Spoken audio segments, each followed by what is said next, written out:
Is anyone else really getting tired of how sycophantic the show is regarding the Doctor himself? The Doctor used to be a sort of renegade maverick kind of character, a bit of a rebel. But now he's treated as the one and only supreme savior of mankind, second only maybe to Jesus or something. I salute you, Doctor. You're the thing of legends, Doctor. You're wonderful, Doctor. I wish they'd make him more of an unsung hero again, rather than having this army of drooling sycophants follow him around, making his ego more inflated than it needs to be. Nah. He's earned every bit of it. Why is it that Doctor Who fans are the least likely to accept just how fucking amazing the Doctor is? Regards, Jon Blum. Surely the point is that we do know how fucking amazing he is. And that's why we don't need people in the program to tell us. This has only happened 3 times this season, that's all. It's only fandom's ability at any given moment to draw a straight line through the last 3 episodes and decide that's all that Doctor Who ever does. The point still stands that it happened in a quarter of all stories broadcast over the last year. Well, at least a third, because while they didn't physically clap, the Ood certainly all stood around the Doctor telling him how wonderful he was. Oh, and the Poison Sky. So that's nearly half. The finale of Planet of the Ood is no more why than the thank you farewells at the end of, for example, Paradise Towers. No, you don't.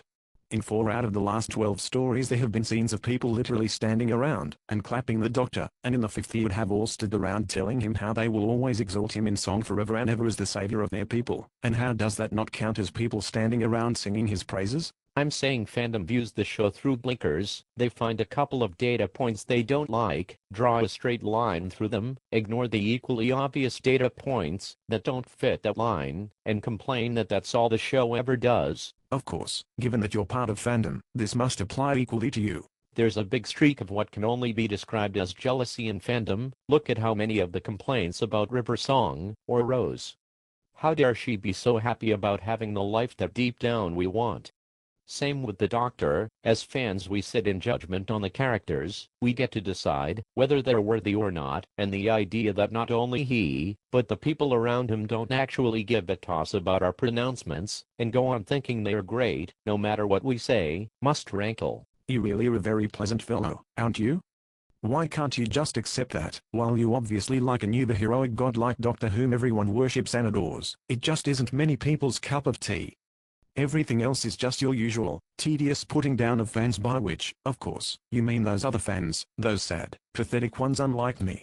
There's a whole posting I could make about the difference between I'm a part of fandom and fanishness is a part of me, about the ability to recognize the fanish perspective as one part of your thoughts, while also seeing other perspectives outside of it, versus deciding how you feel, based on those fanish impulses, and pushing all the other evidence to the side. Not to mention a whole posting on how delicious it feels to put down other fans, eh? To make them out, to be lesser than you. I'm a completely fed up fellow. This thread? Straw, camel's back. Because it's yet another expression of the endless refrain within fandom of people trying to cut down the tall poppies.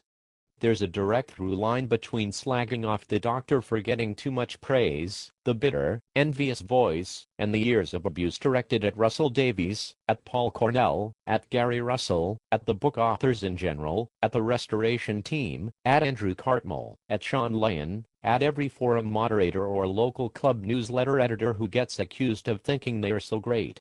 No matter how big or small your achievement in fandom, if you display even a normal, healthy level of self-confidence, or get people saying nice things about you, you'll be pilloried for it. Fandom, as a community, thinks pretty much by definition that they're in a position to judge. Which means too many fans treat it as their God-given right to give a kicking to anyone who achieves something, and feels even a little bit good about it. That's a genuinely unearned arrogance.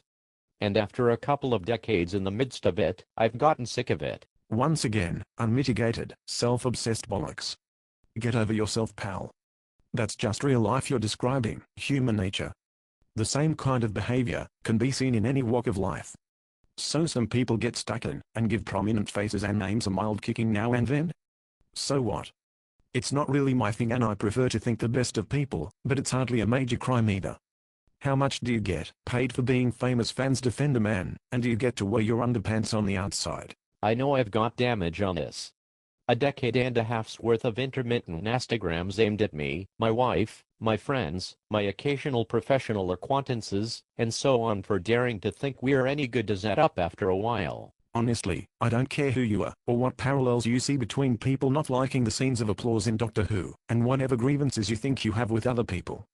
None of that's any of my business. I just think it should be possible to have a discussion like this without resorting to arguments. Like everyone who disagrees with me is a sad, thick, jealous tosser, which is what you seem to have descended into. I'm happy to debate the subject at hand, but it seems like you've been discussing something else entirely the whole time.